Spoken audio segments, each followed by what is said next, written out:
Hey guys, today I'm going to be talking about Henry V by William Shakespeare. I'm not a big fan of Shakespeare.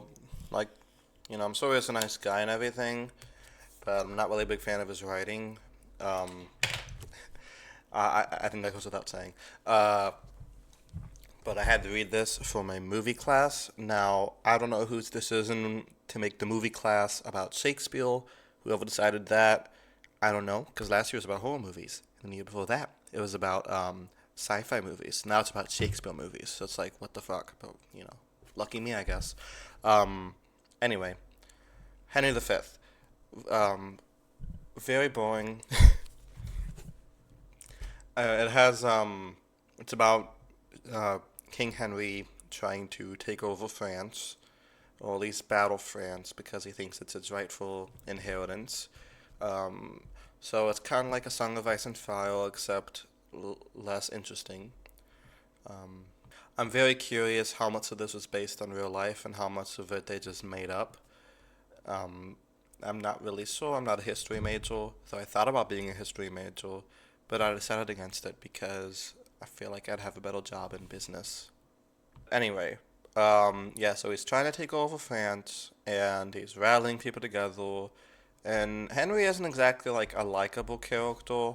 He doesn't really do anything that shows he would be a great leader. Like nothing in this books or play signifies that.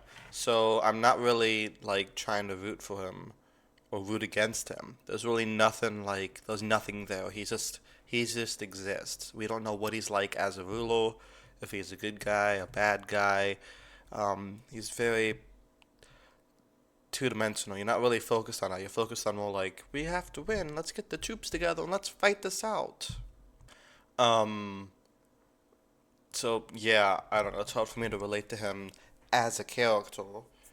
Um, the whole like the whole like thing with the French people. They have like entire scenes in this book where it's just people speaking French and like they don't really translate it. They leave it up to you, and I don't really get that. Like I don't think people in England in the 1500s. I doubt most of them actually spoke French. I could be wrong, but I'm just gonna go on a hunch and guess that. The villains aren't that interesting either. Well, villains, I guess the French. Though they do make good pastries. They're just everybody in this play is just so two-dimensional. Like you don't really get a sense of who these people are that much, besides very bare bones characteristics. Like Henry is trying to marry Princess Catherine at the end of the book, and he's like, "I love you, Catherine. Please, I love you so much." And I'm like, "Dude, you barely know this chick. Like, what kind of what? It sounds like a lot of hoopla, you know." So yeah, those I think like they showed us different adaptations of it. So we got the Kenneth Branagh version, and we got the Tom Hiddleston version, and a little bit of the Laurence Olivier version. And then we saw a play in Chicago. And like the only good things in these plays or movie adaptations, in my opinion, comes from the performances of the actors in the sets. It has nothing to do with the writing. I don't think the writing in this is that good. So any merit these things had came directly from like the directing or the set design or the acting, not necessarily the plot. Um, I think my favorite was the Tom Hiddleston version. I might be a little bit biased because I do like me some Loki. As for the play in Chicago, I thought it was okay. They tried to modernize it too much and like appeal to the younger audiences. So it felt like Steve Buscemi saying, "How do you do, fellow kids?" So a little of it seemed a little bit cringe. But at least they tried something different. It's hard to like make your mark on something that came out 400 years ago. Well, yeah, 400 years ago. So, I don't really blame them. And it's not the best material to work with either. Also, like Shakespeare plays, at least the one I saw, they use the same 12 actors for everything. So it's kind of hard to distinguish who they're playing at any given moment.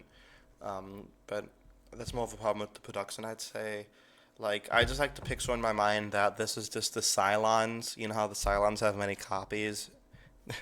And, you know, that's just my head canon for that. Overall, Henry V, more like Henry the Mid. This book's getting like a C, and that's being generous. But probably because it wasn't that long. Like, even though, like, on audiobook, it only took me like 3 hours. But every character just keeps yapping and yapping and yapping. Like they take so long to say things. It feels so unnatural. I prefer kind of more natural dialogue. But they keep going on and on and on. It's like nobody fucking talks like that. Even when they get stabbed and they're about to die, they keep going on and on and on and on. Just die already. I feel like Elaine was an English patient. So yeah, let me know what you guys thought of Henry V, and I will talk to you guys next time. Peace.